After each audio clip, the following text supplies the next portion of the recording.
آمنوا اطیعوا اللہ و اطیعوا الرسول و اولی الامر منکم، اے ایمان والو خدا کی بات مانو، مصطفیٰ کی بات مانو اور فقہا کی بات مانو۔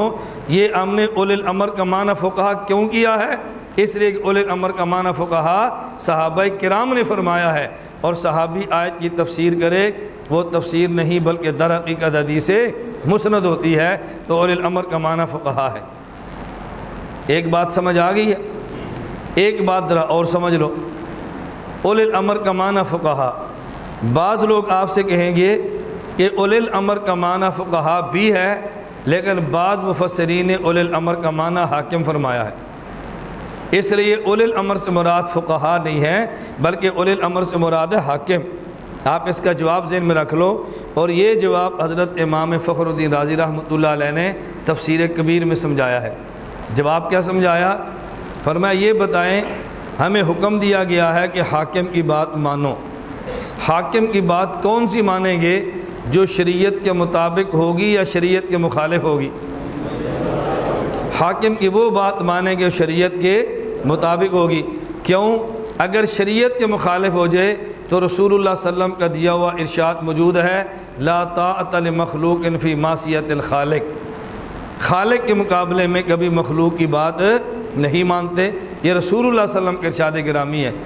تو حاکم کی بات مانیں گے جب شریعت کے موافق ہوگی۔ امام فخر الدین رازی فرماتے ہیں حاکم شریعت کے مطابق بات کیسے کرے گا؟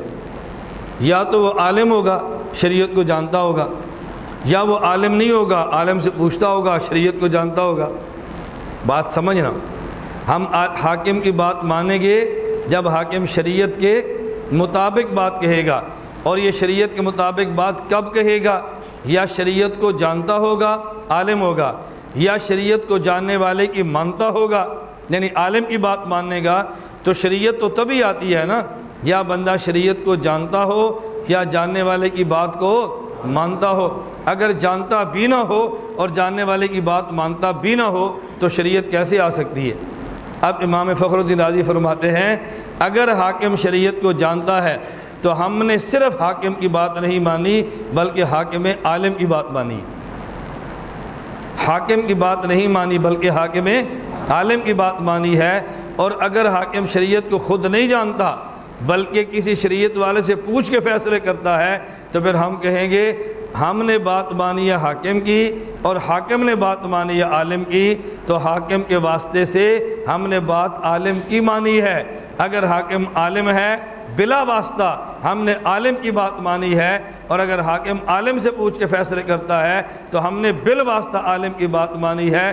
تو اولی الامر سے مراد علماء فقہا ہی ہیں، خواہ بالواسطہ ہوں یا بلا واسطہ ہوں، بالواسطہ ہوں یا بلا واسطہ ہوں۔ یہ بات سمجھ آ گئی؟ جب یہ بات کہہ لینا، اگلی بات ذرا عوام کو خطابت کے لہجے میں کہیں۔ اگلی بات عوام کو خطابت کے لہجے میں۔ عشاء کے بعد آپ کو اس لیے بیان سناتے ہیں کہ آپ کو تھوڑا سا بیان کرنا بھی آئے۔ آدمی دیکھ کر تھوڑا سا سیکھتا ہے نا کہ میرے بولنا کیسے ہے۔ یہ ان کو خطابت کے لہجے میں سمجھائیں، تھوڑا سا اٹھائیں ان کو اور عوام کو سمجھائیں۔ ہم کہتے ہیں 3 طلاق 2 تو 3 ہے، 3 طلاق 2 تو 3 ہے۔ کیوں؟ حضرت فاروق اعظم کا فیصلہ ہے، اور غیر مقلد کہتا ہے یہ حضرت فاروق اعظم کا فیصلہ سیاسی ہے۔ ہم نے کہا مان لیتے ہیں سیاسی ہے، پھر کیا ہوا؟ اگر حضرت فاروق اعظم رضی اللہ عنہ کا فیصلہ یہ فقہی ہے تو پھر بھی مانو وَأُولِي الْأَمْرِ مِنْكُمْ، کیونکہ اللہ نے فرمایا فقہا کی بات مانو، اور عمر بن خطاب فقیہ ہے۔ اگر آپ کہتے ہیں فیصلہ سیاسی ہے تو پھر بھی بات مانو، اللہ نے فرمایا وَأُولِي الْأَمْرِ مِنْكُمْ، حضرت عمر بن خطاب یہ حاکم ہے۔ اگر فیصلہ سیاسی تھا تب بھی ماننا ضروری ہے یہ حاکم ہے، اور اگر فیصلہ فقہی تھا تب بھی ماننا ضروری ہے کہ فقیہ ہے۔ اولی الامر سے مراد فقہا ہو تب بھی 3 طلاق 3 بنتی ہے، اولی الامر سے مراد حاکم ہو تب بھی 3 طلاق 3 بنتی ہے۔